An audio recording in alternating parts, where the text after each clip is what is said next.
Kozhikode medical കോളേജിലെ മരുന്നുക്ഷാമത്തിൽ പ്രതിഷേധവുമായി Congress. Medical കോളേജിന് മുന്നിൽ എം കെ രാഘവൻ എംപിയുടെ ഉപവാസം സമരത്തിന് തുടക്കമായി. 24 മണിക്കൂർ നീളുന്ന സമരത്തിന് പിന്തുണയുമായി കോൺഗ്രസ് മുസ്ലിം ലീഗ് നേതാക്കൾ സമരപന്തലിലെത്തും. സമീർ സി മുഹമ്മദ് വിവരങ്ങളുമായി ചേർന്നു. Sameer, good morning. അവിടെ മരുന്നുക്ഷാമത്തെ സീരിയസ് ആയി തന്നെ ഏറ്റെടുക്കുകയാണോ കോൺഗ്രസ്? ക്ഷാമത്തിന് പരിഹാരം സമരത്തിൽ കൂടി ഉണ്ടാകുമെന്ന് പ്രതീക്ഷിക്കാവോ സമീർ?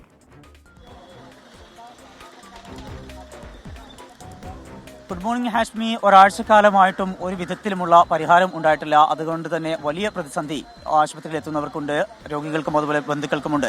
മരുന്ന് ക്ഷാമം രൂക്ഷമാവുന്ന സാഹചര്യത്തിലും സർക്കാരിന്റെ ഭാഗത്തുനിന്ന് കാര്യമായ ഒരു ഇടപെടൽ ഉണ്ടാകുന്നില്ല.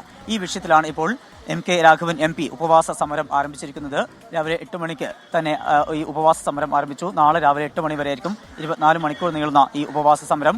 ഈ വിഷയവുമായി ബന്ധപ്പെട്ട് പലതരത്തിലുള്ള ചർച്ചകൾ നടന്നിരുന്നുവെങ്കിലും അതിലൊന്നും തന്നെ ഒരു മറുപടിയും അല്ലെങ്കിൽ അനുകൂലമായിട്ടുള്ള ഒരു തീരുമാനം ഉണ്ടായിട്ടില്ല. ഒക്ടോബർ വരെയുള്ള കുടിശ്ശികയെങ്കിലും തന്നെങ്കിൽ മാത്രമേ മരുന്ന് വിതരണം പുനരാരംഭിക്കൂ എന്നുള്ള നിലപാട് ശക്തമായിട്ട് തന്നെയാണ് വിതരണക്കാർ മുന്നോട്ട് പോകുന്നത്. നമുക്കിപ്പോൾ ഇപ്പോൾ ഉപവാസ സമരമായിട്ട് മുന്നോട്ട് പോകുന്ന M K Raghavan M P ചേരുന്നുണ്ട്. ഈ വിഷയത്തിൽ സർക്കാരിന്റെ കണ്ണ് തുറപ്പിക്കുക എന്നുള്ള ലക്ഷ്യത്തോടു കൂടിയാണോ ഈ ഉപവാസ സമരം?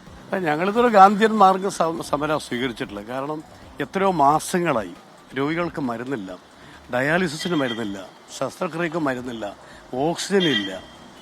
230 കോടി ഇൻഷുറൻസിൽ നിന്ന് കിട്ടാനുണ്ട് മെഡിക്കൽ കോളേജിന്, 90 കോടി ഫാർമസ്യൂട്ടിക്കൽ കമ്പനി കൊടുക്കാനുണ്ട്. പക്ഷേ ഈ പാവപ്പെട്ടവർക്ക് ഏക ആശ്രയം മെഡിക്കൽ കോളേജാണ്. പക്ഷെ അവർക്ക് പോലും ചികിത്സ നിഷേധിക്കപ്പെടുന്ന ഒരവസ്ഥയാണ്. എന്ത് ചെയ്യാൻ പറ്റും? ഗവൺമെന്റ് ഒന്നും അനങ്ങുന്നില്ല. ഞാൻ 3 ആഴ്ച മുമ്പ് മുഖ്യമന്ത്രി കത്ത് കൊടുത്തതാണ്, ആരോഗ്യമന്ത്രി കത്ത് കൊടുത്തതാണ്, കലക്ടറോട് പറഞ്ഞതാണ്.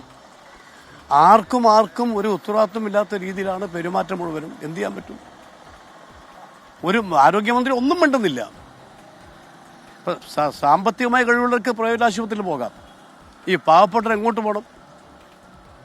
അപ്പോൾ ഇതിന് ഗവൺമെന്റ് ഉത്തരം പറയുന്നില്ല, പരിഹാരം കാണുന്നില്ല, ഗവൺമെന്റ് ഒന്നും ചെയ്യുന്നില്ല, കൈമലർത്തുന്നു.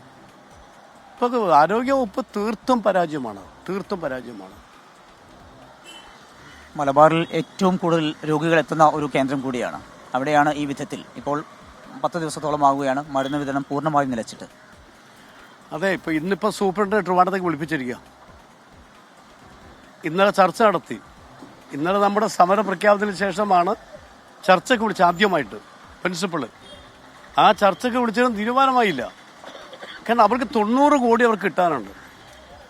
അവർക്കതിന് കിട്ടിയില്ലെങ്കിൽ അവർക്കത് കൊണ്ടുനടത്താൻ കഴിയില്ല.